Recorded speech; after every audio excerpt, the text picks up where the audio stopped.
So if you remember, I did a vlog recently where I talked about this whole news frenzy that's going on with the protesting and the radical conversation in America, as well as Mexico, about the police state and the brutality, the intimidation, the stratification of society. And I told you that racism is kind of a spice that's in there in the mix, but the true theme of what's going on is class warfare. So I wanted to distinguish that because not only it gives you more truth, but it gives you a better strategy of going about things. Solidarity will be formed around people that are economically deprived or repressed, oppressed, rather than the whole idea that it's races, one color versus another color, or a three-way divide somehow. It just produces more division.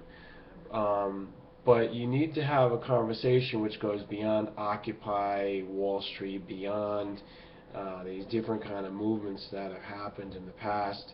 People are invoking MLK now, talking about Malcolm X, talking about the Black Panthers, talking about the Weather, what was it, the Weather Underground? I mean, even Patty Hearst, and these kind of things, Charles Manson, the family. These are from the 60s and the 70s.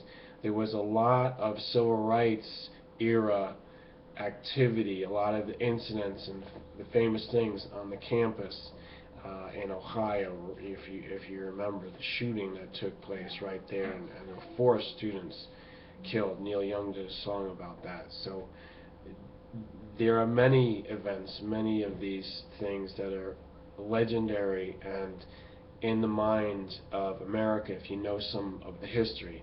The peace and love movement, the hippies, the yippies, Abby Hoffman, when they protested at the Chicago political convention, the national official convention, they came and they caused quite a bit of ruckus and disruption, and that is their right because it was a peaceful demonstration. So even President Obama, our current ruler, is talking about that in terms of you could do anything and say anything which you need to express politically, as long as you don't take up physical violence. So the thing is about class warfare and who or what is trying to solve this, or just brush it under the rug, just suppress it, deny it again, ignore it, make it go away, so that it's the 60s all over again. What progress have we made? Obama did an interview which is on, I think, BET, Black Entertainment Television, if I remember correctly. Well, everybody's wearing green today. And I mean everybody. I'm just sorry. It's not about color. It's just a superficial thing you notice. Ooh, my skin color. Ooh, is this flesh tone? Ooh, it really doesn't matter. I would love a person just because of who they are, because of their lovableness, because of the spiritual quality that they have, the awakening that they have. I would love them, and it doesn't matter whether they're light color, medium, or dark. I don't care if they're 2-tone or 3-tone. I don't care if they're polka dotted. I don't care if they're albino. I don't care if you've got mottled skin. I don't care if you've got freckles all over your body. I don't care if you've got moles or birthmarks. I don't care if you change your hair color or if you change your eye color. I guess they do that with contact lenses and stuff. But I really don't care. There's not one that's better than another color, or even color combinations. I'm not like that. And I said this years and years and years ago, so you get me. You people understand the message. All of you viewers, whether you hate me or love me, or you're trying to make up your mind, or you can change your moods about me every day if you want. But my viewers, subscribers, watchers, trolls, commenters, people that debate me, for however long, I want you to get me in my message that it's not about race. It's not. And don't let people drag you into the idea that it is about race. But also at the same time, don't let them drag you into the idea that it's all about class warfare. I do say that it's more about class warfare than it is about race warfare. But that's just to make it more accurate, the way that these things combine and the way that we will reach a solution. That's the only reason. So I could actually compare a third thing. Okay? I can compare a third factor or aspect of human life. And I could tell you that it's not geographical. It's not about these areas where you live. It's not about the north or the south. It's not about the east or the west. It's not about any of that stuff. Not geographically. It's not about state. However, it is about city, because economic bracket, or the way you look at life and the world, depends on your exact physical environment. So it has more to do with the fact that there's problems in the cities, in all cities. There's disparity in the cities. There's a kind of urban nightmare going on. That's why I don't like the cities. I'll be just blunt with you. I don't like the cities. As much as I've lived in them, I've lived in the biggest cities of the world, some of them. And the primary one that I'm going to tell you about is New York City. I have lived in for years. I've also lived in Washington, D.C., the national capital, the federal capital. And I've done that for over a year, but not quite 2 years, I wouldn't say. These are major cities, and what I come away with, my conclusion, is that it leaves me wanting. It leaves me feeling very dirty, very tired, very disappointed, very disconnected from the things that I love, which is the peace and quiet and purity of nature. And don't get me wrong, I mean, nature has its setbacks. Nature has a lot of problems. In fact, you could be eaten by a bear at any given moment, or you could be stung by a scorpion. You have to be careful with these things, but this is what we come from. See, the spirit of humanity, our human beingness, our humanity, comes into nature first, and then we create this other environment within it. We take it over, we reassemble it into the cities. So which is more right? Which is more healing? Which is better for us? My conclusion and my message is that we need nature. And part of the reason why there's all this confusion and violence and class warfare in the cities, in the urban zone, is because people get disconnected from what heals them. They get disconnected from the love that they need to have. So if they are disconnected from these things, what's going to happen? They're going to get pulled every which way by the forces in the world. The forces, the mainstream forces, the manipulative forces, the shadow government. See, that's why they're getting pulled in. And they're relating to it. They say, we can't breathe. What do you mean we can't breathe? They're projecting, they're relating, they're collectivizing it. They're making it to the sense of like, I'm the one that was hurt.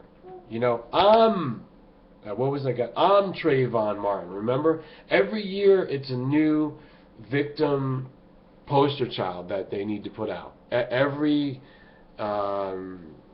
It's not like exactly by the year or like the fiscal year. It's like every time this thing recycles. For all I know, it could be 3 months, or it could be 6 months, or it could be like some number of days where the cycle renews and they have to add another one. They have to like keep shocking you into it. It's like the Boston Marathon. It's a shooting at the Batman movie, and then it's the little kid in the Batman costume who gets cancer, and the police, are all overjoyed to promote him as the poster child. It's just this constant recycling of who we're supposed to grope after and say, ooh, now we can't breathe. What's going to be the next thing? I'm just going to make it up off the top of my head. Some guy's going to get, torn apart by police dogs, and then everybody's going to do the slogan like, sorry, it's hard to make up something just out of thin air, but you gotta just imagine there is going to be a next thing. That's the point. There is going to be the next flavor of the month. And that spice that's always put in there, that spice that gets you, is racism. It's called the race card. It's called racists. It's called whiteys. It's called racial profiling. It's called prejudice. It's called inequality, injustice. All these things don't matter. If you are connected with your source, my friends, the people that I love out there, you've listened to me now 11 minutes on this vlog. Why YouTube can't promote it? Because do I look like Anderson Cooper to you? Maybe not. Maybe that's why. Or I don't look like, what's the guy? Not Jay Leno. Who's the new guy they're promoting? You go to YouTube and it's like right on the top. Recommended for me! Jimmy Fallon. Jimmy Fallon. Really? Jimmy Fallon's recommended for me. Why? Why? Why the fuck? Because some fucker's paying some several $million to be put in front of me? And you think I'm going to fall for that hook, line, and sinker? Oh yeah, I want Jimmy Fallon. He funny fuck. He ain't funny until he fucking interviews me. If I let him. If he gets his day in the sun. If he gets that glory. So don't fucking recommend that shit to me. See, because I just said something. I've been talking. Now it's 12 minutes. You watched me. But here's the thing. Here's the thing, my people. My people. My people. Come to me now for the truth. And listen to what I'm going to say. I have a dream too. Can I have a dream? Or was MLK Jr. is the only one that he could have a dream and now no one else can have a dream? I got a dream. And it's not a dream. And John Lennon imagined. I do more than imagine. I plan. I do things by experience. I'm going to put something together that you have never seen yet. But the first thing, my people, my tribe, my nation, the first thing that you got to do is reconnect with your source, the natural source, the real source, the true source, the center. You have to connect with the center of your being, and that is love. That is what we're going to call love. We're also going to equate it with Christ. Get that true. If you're an atheist, I guess you just counted yourself out. But I'm an atheist. You can be an atheist, okay? You could be that too. And you got to reconnect with that. It's not embarrassing or anything, don't worry. I know you people just have scared of being shamed like that because you think you're big shit in the world. But you need to reconnect with that, and it's a very simple process. Even call it generic, standardized. When you reconnect with that, and you stop talking, and you just listen, you meditate on it. Meditation is listening, like I do. When I shut this off, believe me, I'm not talking out of my mouth. I am taking it all in. I am just sitting there like this.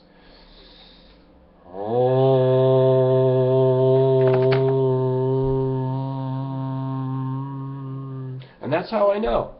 It's not the pop brownies. That was partial comedy. It's not the other things that you hear from me. It's not the young girls delivering pop brownies. It's not the women in my life. It's not the children. It's not me watching other videos. It's not me getting off on the news. That's not what I'm doing when I'm reconnecting. I'm reconnecting with the supernatural, beyond human source of energy. It's the center of my being and my universe. I can put it to you in so many different phraseology or trendy words. But that doesn't matter. And I can't really get through to you in the video completely. If you are ready, though, you're going to get the point. And you're going to thumbs up, you're going to make a comment, you're going to do that Google Plus thing, you're going to plus it or whatever and send it out. I wish more people would do that. But maybe they're not just ready. Maybe there's something about me that they can't